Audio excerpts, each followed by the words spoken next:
chapter 11. Jephthah the Gileadite was a mighty warrior. His father was Gilead. His mother was a prostitute.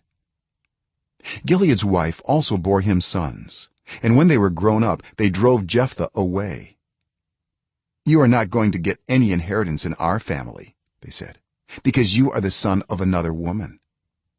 So Jephthah fled from his brothers and settled in the land of Tob, where a gang of scoundrels gathered around him and followed him.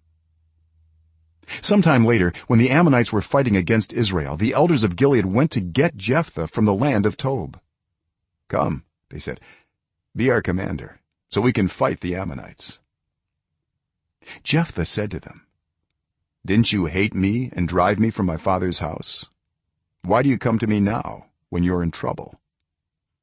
The elders of Gilead said to him, "Nevertheless, we are turning to you now.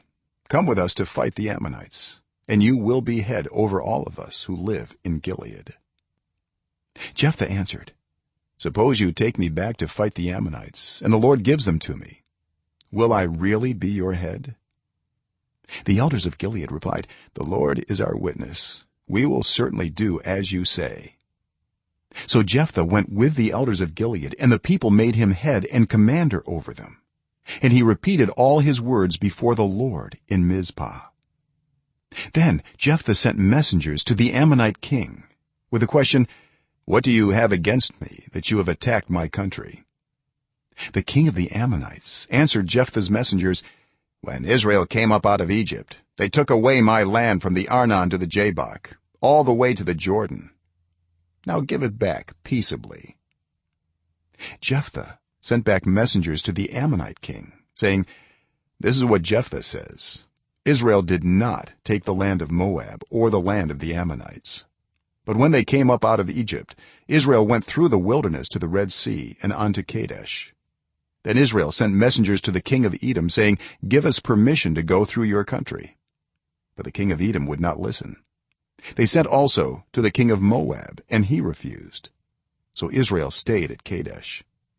Next they traveled through the wilderness, skirted the lands of Edom and Moab, passed along the eastern side of the country of Moab, and camped on the other side of the Arnon.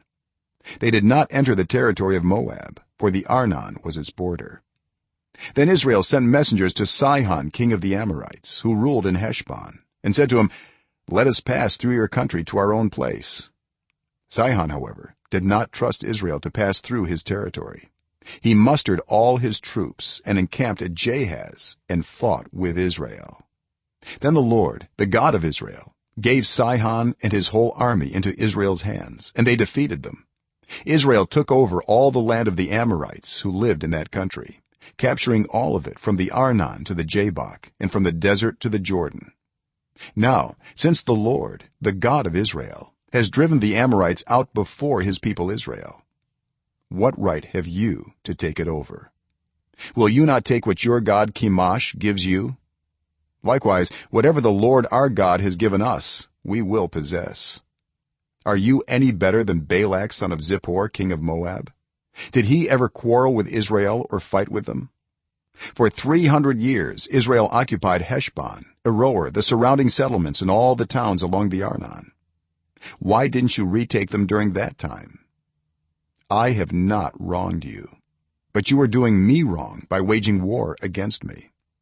Let the Lord, the judge, decide the dispute this day between the Israelites and the Ammonites." The king of Ammon, however, paid no attention to the message Jephthah sent him. Then the spirit of the Lord came on Jephthah. He crossed Gilead and Manasseh, passed through Mizpah of Gilead, and from there he advanced against the Ammonites. And Jephthah made a vow to the Lord, "If you give the Ammonites into my hands, whatever comes out of the door of my house to meet me when I return in triumph from the Ammonites will be the Lord's, and I will sacrifice it as a burnt offering." Then Jephthah went over to fight the Ammonites, and the Lord gave them into his hands. He devastated 20 towns from Aroer to the vicinity of Minnith, as far as Abel-keramim. Thus Israel subdued Ammon. When Jephthah returned to his home in Mizpah, who should come out to meet him but his daughter, dancing to the sound of timbrels. She was an only child. Except for her he had neither son nor daughter. When he saw her, he tore his clothes and cried, "Oh no, my daughter, you have brought me down, and I am devastated. I have made a vow to the Lord that I cannot break." "My father," she replied, "you have given your word to the Lord. Do to me just as you promised, now that the Lord has avenged you of your enemies, the Ammonites. But grant me this one request," she said. "Give me 2 months to roam the hills and weep with my friends, because I will never marry." "You may go," he said. And he let her go for 2 months. She and her friends went into the hills and wept because she would never marry. After the 2 months she returned to her father, and he did to her as he had vowed. And she was a virgin. From this comes the Israelite tradition that each year the young women of Israel go out for 4 days to commemorate the daughter of Jephthah the Gileadite.